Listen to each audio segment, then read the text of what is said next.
بسم اللہ الرحمن الرحیم۔ اے لوگو، اپنے اس پروردگار کی عبادت کرو جس نے تمہیں اور ان لوگوں کو پیدا کیا جو تم سے پہلے گزرے ہیں تاکہ تم متقی بن جاؤ۔ وہ پروردگار جس نے تمہارے لیے زمین کو بچھونا بنایا اور آسمان کو چھت، اور آسمان سے پانی برسایا، پھر اس کے ذریعے تمہارے رزق کے طور پر پھل نکالے، لہٰذا اللہ کے ساتھ شریک نہ ٹھہراؤ جبکہ تم یہ سب باتیں جانتے ہو۔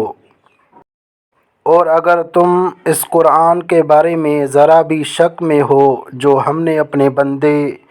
محمد صلی اللہ علیہ وسلم پر اتارا ہے، تو اس جیسی کوئی ایک صورت ہی بنا لاؤ، اور اگر سچے ہو تو اللہ کے سوا اپنے تمام مددگاروں کو بلا لو۔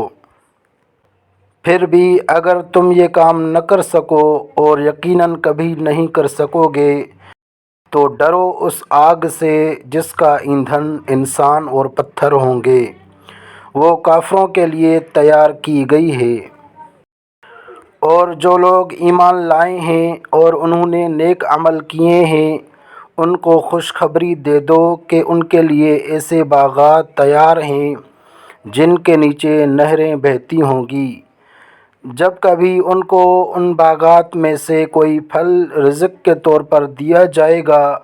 تو وہ کہیں گے، یہ تو وہی ہے جو ہمیں پہلے بھی دیا گیا تھا، اور انہیں وہ رزق ایسا ہی دیا جائے گا جو دیکھنے میں ملتا جلتا ہوگا، اور ان کے لیے وہاں پاکیزہ بیویاں ہوں گی، اور وہ ان باغات میں ہمیشہ ہمیشہ رہیں گے۔